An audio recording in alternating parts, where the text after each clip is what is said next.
Hi, and welcome to Spirited Women, a series where we put the spotlight on women who are thriving in their respective industry. Today, we shine a light on Lisa Binns. She is the co-principal director and executive chef of Stush in the Bush. You like the name, Stush in the Bush? Asking where it is? Well, it's a place where we grow, where we eat, where we gather, and we come together in a spirited way over good food from the farm to the table kind of vibe, right? So Lisa, welcome to our Spirited Women series. How are you? I am so pleased to be in this space with you. Yeah. Yes, for sure. So you came from where to be here today? Came from YY all the way in St. Anne. That's right. Yes. Where Stush in the Bush is. Tell us about Stush in the Bush, especially those who've never been. Surprise us. Stush in the Bush is really a love story at its orientation. Yes, it is Chris and Lisa. It is the Rastaman and the New York shishi fufu girl. Yes, it is the love of really good food, and it is just, I don't know, it's just representative of who we are as people. So Chris and Lisa, a love affair. All right, they say food tastes good when love unites. So the two of you put a lot of love into the food that you offer. Give me the backstory of this New York girl meeting this Rastaman and moving to St. Anne and starting this very special and creative, spirited space. Well, you know, I think a lot of times when you begin a story, you have to always kind of think about its origins and, you know, the inspiration behind everything. You know, Chris always said to me that it was wonderful for him to make money at home. So when I started this whole venture with him, it really began as a marriage and it began as a relationship. And once you have all of those things together, then you kind of move into, okay, so what are we going to do now? You know, when I first met him, I really thought about doing a bed and breakfast because that was something that I loved. And for me, a bed and breakfast is not about buying things from elsewhere. It's about learning how to make bread. It's about learning how to make quiche. It's about learning how to do all of the things that will make those people feel super special about what it is that they're experiencing. So Stush in the Bush is really born out of all of those things. It's born out of a love for the land where you are. It's also born out of a love for each other and also a nod to ancestry. So I think it's kind of encompassing all of those things together. And for us at this particular point, it's something that has grown with good friends and, I don't know, really good food and changing what you're growing and introducing new things into that environment and being able to share that with people, I think is really something very, very special. So take us through a day, take us through the menu, take us through the drink options, take us through the experience. You know, I think that everything begins with what you are growing. A farm to table experience is really centered around what you're growing and what you have that's coming in freshest on the farm. In addition to that, it's really about a zero waste kind of policy, which means that, you know, if I have a lot of pumpkin coming in, you're going to see pumpkin appear 3-4 times on the menu. It's not about wasting things. It's very much about trying to ensure that you're using what it is that you have. It's also so much about thinking about how things used to be, right? How we used to live, you know, before the advent of refrigeration and before the advent of stoves and all these other things that we use that are modern day conveniences. Ideally speaking, there was a time when you cooked and you ate everything that you made, right? We don't really do that anymore. We've gotten into this fast food, mass-produced kind of society, and that kind of really changes the dynamic of the way that you eat. Yeah, so your farm to table, the concept is I grow, I use what I have, and then I serve you in the most creative way as possible. So a very good example of that as of late is chocho, right? So chocho, long time I ain't a chocho. chocho is Christophine, it is Middleton, it is, chayote, right? In all different kinds of cultures. But at the end of the day, it's really just a squash. It has absolutely no flavor. It kind of can take on whatever flavor that you give it. How many people really know about chocho apple pie? How many people really know, All that at Stush all in of the Bush? that at Stush in the Bush? How many people know about caramelized chocho? How many people know about twice fried cassava crusted chocho? How many people know about chocho ceviche? Yeah? So like all of those are things that kind of like come from one vegetable, but can be done in so many ways. different ways. So the main menu is vegetarian. The main menu is plant-based. Plant-based. Okay. So how do we mix in the spirited stuff now at Stush in the Bush? Oh, well, we make a fantastic cocktail. Yes. We also make a beautiful sugarcane rum gastrique. A gastrique is a French technique. It is sweet and tart, and it's absolutely fantastic with things like pancakes or oyster mushrooms or any of those kinds of things. We actually did an event in Barbados where we just finished doing something like that, but the very first time that we made that was in the fields of Appleton with this fresh pressed cane juice. And Appleton 15, and there you go. You have this really beautiful syrupy gastrique that you can use on countless different things. Appleton for us, is just, I don't know, a little bit of religion. Yeah. Not just the rum itself, but just the space, the things that they have done. We have a little bush bar, or I should say really, it's really a bar in the bush. Yes? Very interesting. And so the bar in the bush is all about the relationship that we have with Appleton. We use their products not just in our cocktails, but also in our food. So I think there's something very special about that. Very interesting menu. A bar in the bush. We all need to get out there. How do you do business with somebody that you're in a relationship with?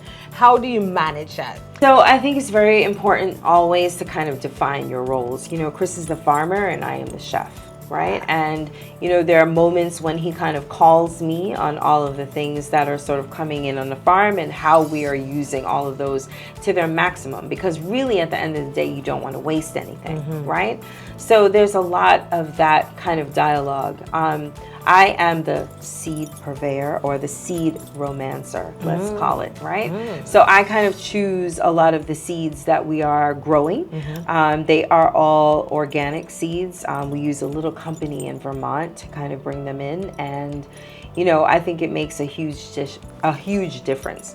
In addition, we're still growing things like coconut and pineapple and yam and sweet potato and Scotch bonnet pepper, right? Which is like a lost art in many places. So in addition to all of the things that we're cooking and the experiences that we're providing for people, we're still at the end of the day making product. I think if you're working with your partner, I think it's really important to know where your boundaries kind of lie. Yes. And I think you also have to kind of, there's, the back and forth, right? There's the creative on one side of things, and then the other side of things is, well, this is what I'm growing, and what are you going to do with this, and how are we going to incorporate this? Right now, we're growing these magnificent, magical Meyer lemons, and we're making Caribbean lemonade, and we're making lime sorbet, and we're doing all of those things. I wonder what we could do with a lemonade and a little some of this in the lemonade. So we make these infamous beignets. For us, beignets, which for the regular public, that means that they are fried donuts. They're actually made in New Orleans. And, if you've ever been to Café du Monde, you've had beignets.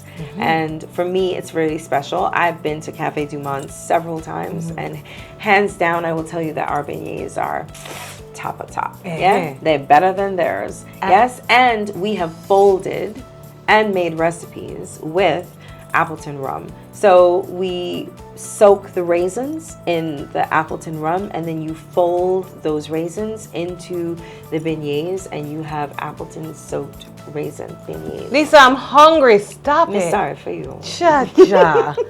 Cha-cha, I'm hungry. But I've never seen somebody speak with so much passion about food and what they do. There's something about your love for this. You know, when you dive into food, for me, my background, I was an educator, yes, and so for me, it was all about English lit and all of those things and the stories that you tell, right?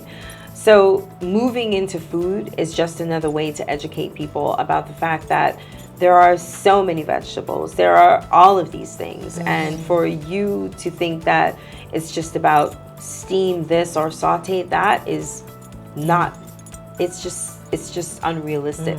So what has been the biggest challenge you've had to face in this industry? I think for me, it's probably about vision and knowing what you want and having people be able to see what it is that you see, you know, or that vision of how you want things to really pan out. You know, I watched the other day, at the urging of a very, very good friend of mine, the Martha Stewart documentary on Netflix. And, you know, Martha was really painted as a person who was, you know, this awful person, really mean and all of that. You know, people call me mean all too. No. Yes, absolutely. You know why? Because I have a standard, right? And to me, the standard has to be met. I think that if people are paying a certain price or you're offering something at a certain price point, I think it's really important to always deliver. And the client is the most important at the end of the day. And so for me, it's always about making sure that they have a rich experience, that we put our best foot forward at all times, you know. That's really, I think, what it's all about. And when you have that vision and you know what it is that you want to do, I think it's just, you know, you have to pay homage to that vision. You have to make sure that when those people leave from your space, they feel like they are full, not just here, but they are full here as well. And all of that is a part of the entire experience. You have this opportunity to come in, you have a couple cocktails, you have this amuse-bouche that kind of opens up your whole world, you have a little bit of meze, then you go for a walk, and then you come back and you're kind of like living in this, like, you know, gourmet greens and sipping bread and this travel-inspired farm feature, right? Because travel informs your palate, right? And so people often say to me, oh girl, when you travel, I really want to come when you come back, because I know that there are going to be things that are going to be on that menu. So all of those things encompass structure, standards, parameters, boundaries, focus, dedication. All of that is really important. So nothing but the best. And if anybody isn't living up to that standard, they call you mean. There you go. Yeah. But for me, I really feel that I want to give you that experience, right? I want you to marvel at the fact that we make coconut mozzarella and we make this almond feta and it's going to blow your mind, right? I want you to marvel that these are these beautiful lemon ricotta pancakes that are sprinkled with this sugarcane rum gastrique all the way from Appleton. How do you not fall in love with something like that? But you got to plan. You got to plan. If you want the best, you have to plan. When I go back to that documentary, yeah, she had that. She had all of those things. And I have to say that for me, it really was a touchstone, because I didn't really think about it in that perspective. But once you start thinking about it in that perspective, and you think about that you want this perfection, right, for people to experience, and you walk those tables and you shift that fork and you know, put that coaster down and you have those glasses and you want all of those things. I just think there's something so special about that, you know, and we have a tendency to kind of rebuke that, but no. Yeah. So Lisa, I know that you have curated some great experiences with Appleton Estates. Can you share some of those with us, please? Absolutely. First of all, the Bar in the Bush is all about our relationship with Appleton. And we've done 2 Father's Day events with them. And it has been just spectacular. Joy Spence is an incredible friend of ours. She loves all that we do. And it's wonderful to have her in the space, but it's even far more wonderful to create an experience at Appleton through those cane fields and, you know, dining in there, which I think is just, I don't know, incredible. Yeah. David has been up with his beautiful wife and family. These are our Appleton Estate master blenders. Yep. The number 1 female master blender in the world. Joy Spence. The first. The first female master blender. Can we say that again in Spirited Women series? The first. Right? All of that. Yeah. Joy is just a joy, you know, no pun intended, but she is an incredible woman. And it's wonderful to be able to share her cocktails and have her in the space and discuss, you know, the inspiration behind what she's creating in the first place. We had a conversation with some folks at Appleton about doing the bar in the bush. And what was really wonderful is that they sort of supplied everything that we needed. From the, you know, from the ice buckets to the coasters to the rum, right? And we created this experience for Father's Day that I think was incredible. And then we kind of like just go on to kind of curating more of what we do with them. I mean, this is not, you know, Stush in the Bush, I have to say, is very much about the intimacy of an experience. It is not about having 150 people. It is about having, you know, 25 to 50 people at max and having them have this really intimate experience and really be able to experience not only just the rum, the atmosphere, the food, but the vibe of all of what it is that we're doing in the first place. When we look at you, we see creative. We see bold. Yeah? Not afraid to shine. Not afraid to stand out. No. Where do you dig deep for your creativity? Is it coming from I think it's so experience? No, it is so important. For me, I live, breathe, and just eat food. You know, like for someone, Chris and I, last year, we spent 36 days in Mexico, right? And so it's not just about that experience, but it's about how that experience translates to what it is that you do while you're here in Jamaica. What does that look like? It looks like an ackee quesadilla. It looks like, you know, a tostado that is made from, you know, watermelon poke. Yeah. It looks like, you know, like those are the things that kind of inspire you, and you have these places that have so many similarities to us. Mexico is one of those places that for us, why we spent 36 days there in the first place, is because it's very similar to Jamaica, right? We were both conquered by the Spanish. We would not have rum if we did not have the Spanish, because the Spanish brought sugarcane. The Spanish also brought plantain. But without us, they wouldn't have it without the Africans. No, they wouldn't have had it without all of that, right? Yeah. So you bring that in, but at the end of the day, you're still really producing and digging deep into those kinds of things. So it's a very interesting dynamic that we all share as Caribbean people. And in particular in Jamaica. You know, my husband always likes to say that Jamaica is the land of the rebels. Yes? And so here we are fighting against all of the things and really bringing the things that mean so much to us to the forefront. So I think that for us, that food is representative of that. And it is, you know, it's just all of those things together. And so when you have someone ask you to come and create in the middle of a cane field, you know, you have to think about not only the enslaved in that cane field, but you have to think about where you are now. And what does that really mean at the end of the day? You have this opportunity to create something from sugarcane juice. Yes, we can drink that, but what happens when you sort of like put a more influenced, nuanced, you know, modern spin on all of those things. So that gastrique kind of comes from that. So the traveling. The traveling inspires the story, the history, all of those things. The people, cultures, the ancestors are speaking to you. Yeah. You know, like, But I mean, you have to that be is able something. to challenge. You have to be open. You have to hear. You have to hear. Yeah, you have to hear. You Well, have I guess to hear. when you're in the bush and it's nice and quiet, and you can't hear the loud motorbikes. Oh, and well, the big but you trucks. can hear the tree frogs, and you can hear the party across the way. Okay. But the tree you know, frogs. I mean, you know, all Maybe of those they're speaking things. to you. Well, you know, I think there is something really special about being connected to the land. Being connected to, yes, nature, but just really being connected in those kinds of ways.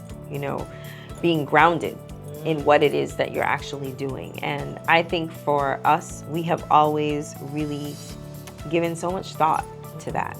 You know, the land, who used to work it before, what have you put in? You know, like any plant that you plant now is not for you now, you know, it's for the generations to come, right?